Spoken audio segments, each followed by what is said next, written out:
Gicumbi uramanutse yewe uramanutse uramanutse Gicumbi uramanutse ye urarimbutse.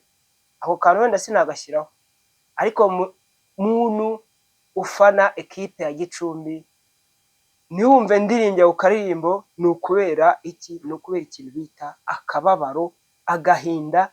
Kano kanya buri muntu wese aho ari kwibaza ngo ese noneho ekipe ya Gicumbi ni iki kintu cyabaye? Kuko mu bantu mwakurikiranye umupira, abantu bose baraga umupira, ni ukuvuga ngo ubundi Gicumbi byanashobokaga ko half time ishobora no kurangira nta n'igitego na kimwe kigiyemo.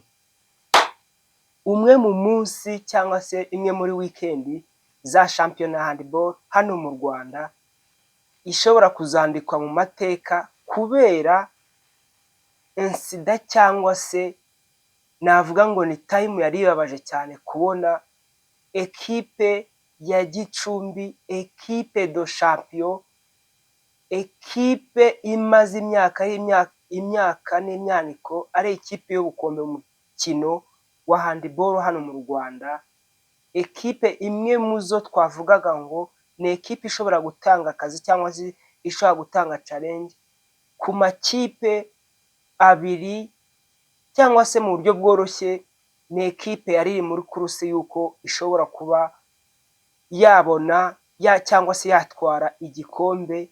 Ariko iyi weekend Banyagicumbi, niba ari na gutya tuvuga ngo cyangwa twemera ko ariho ku gicumbi cy'umukino wa handball, iyi weekend noneho irangiye igaragaje ko Gicumbi idacunze na neza ishobora no kuzisanga yamanutse no mu cyiciro cya kabiri, yewe no mu cya gatatu. Ubundi nuko bitarashoboka, ishobora no kujyayo kuko ni amahajaba akomeye cyane. Wenda sinzi niba ari urugendo, ariko bamwe mu bantu bari hafi cyangwa babonye uyu mukino wa Gicumbi mu minota ya mbere cyangwa se muri mita ya mbere, ekipe yakubise indi umupira, abantu baravuga ati karabaye.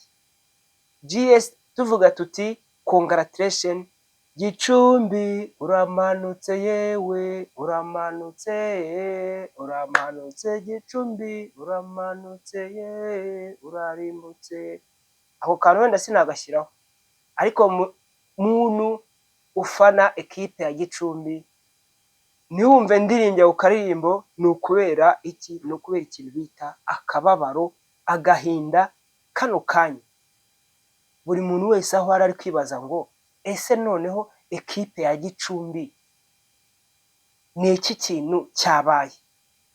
Kuko mu bantu mwakurikiranye umupira, abantu bose baraga umupira, ni ukuvuga ngo ubundi Gicumbi byanashobokaga ko half time ishobora no kurangira nta n'igitego na kimwe kigiyemo.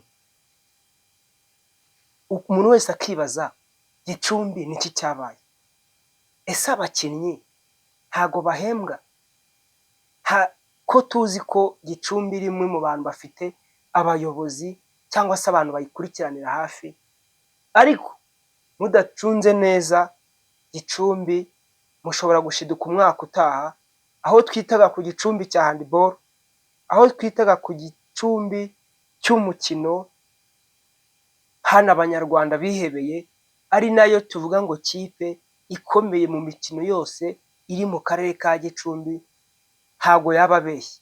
Ariko dushobora kuzumva ikindi kintu kitari hano hafi gishobora kuzaba mu ikipe ya Gicumbi Handball Club, tugashiduka iyo twitaga Gicumbi Handball Club ibaye ikindi kintu isibanganye burundu ku buryo nta n'uzongera kwibuka ko handball yabaga Igicumbi, kandi ari imwe muri iyi kipe zifite abafana benshi cyane. Turabyibuka abo bita ba Cowbell, twatangiye kujya tubamenya cyane umukino wa handball.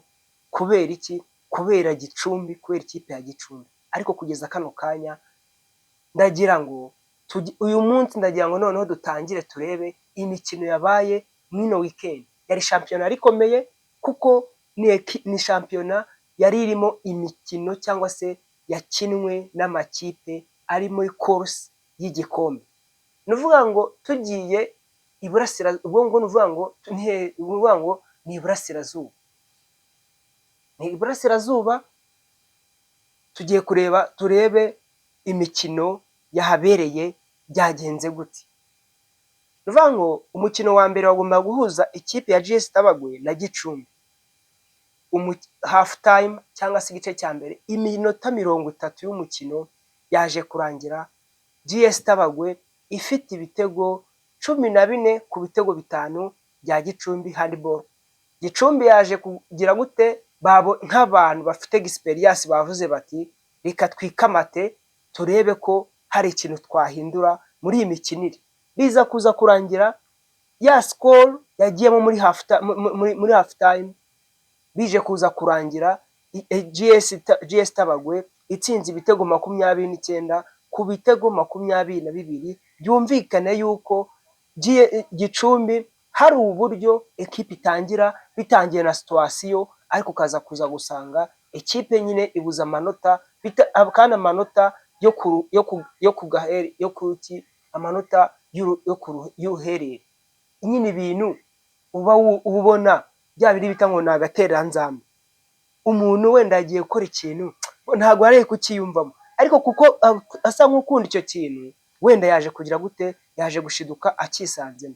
Umukino wa kabiri rero waje kuza guhuza ikipe ya Police Handball Club ihura na GS Tabagwe.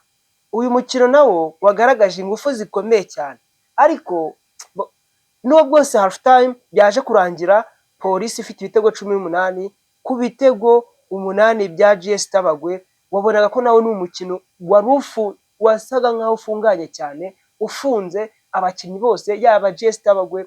Abona ko GS Tabagwe ni ikipe imaze kugira abasore bakomeye cyane, abasore bakomeye bose bavuye muri ADG, uko kose bari bahari bose bakomeye, babazanye muri GS Tabagwe. Ubona ko GS Tabagwe ni imwe muri ekipe ifite abasore bakomeye bamaze kumenyerana, icyo bita partnership yabo rwose nta ushidikanya ko mu minsi mikeya ahubwo amakipe yose azajya ajya hariya akagenda yikandagira. Umukino rero waje kuza kurangira Police Handball Club itsinze ibitego 39 ku bitego 17 bya GS Tabagwe. Nuko full time yaje kurangira, ariko Police nayo vuga ngo ntago yakinye neza uko byakagombye kuba ikina, kandi irabizi neza ko iri muri course y'igikombe. Hano yakagombye kuvuga ngo reka dushyiremo difference y'ibitego byinshi cyane, mu gihe nihazamo atangiye kuzamo icyo bita ibihekane cyangwa atangiye kuzamo indi mibare, bazavuge ngo reka yo na APR Handball Club bajya babara ibitego, kuko bafitanye umukino muri retour, aho uyu mukino wa retour nta wakizera ngo uyu mukino imeze gute, kuko kugeza kano kanya yaba APR Handball Club ni ekipe iri gukora cyane, ni ekipe itari kuruhuka cyane. Bo n'umutoza wabo Anabal cyangwa se Anakreti, ni ekipe ubona ko ifite intumbero ivuga ngo Police Handball Club ni ekipe imaze iminsi dutsinda inadusuzugura, ariko kuri ino nshuro ntago bishoboka. Kabiri mu rugo rw'umugabo kirazira.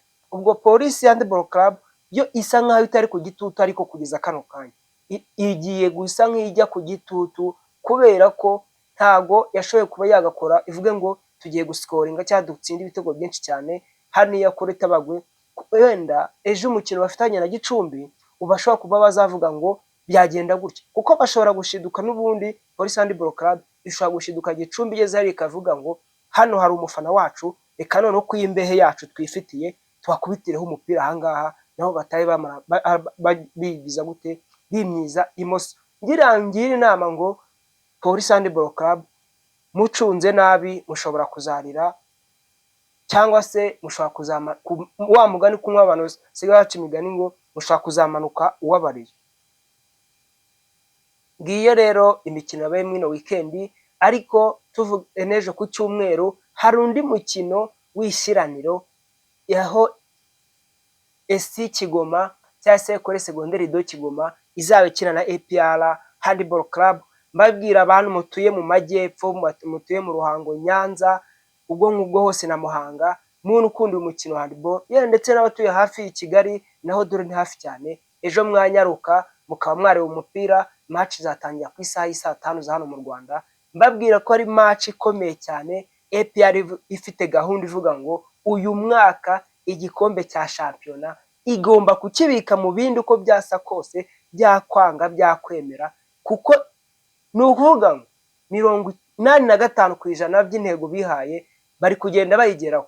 Biri buze kuza gutandukana na polisi iri kuvuga ngo twebwe ibikombe tumaze iminsi tubitwara, n'ubu ngubu dushaka kugitwara, ariko mumenye ko amazi ntabwo ari yayandi.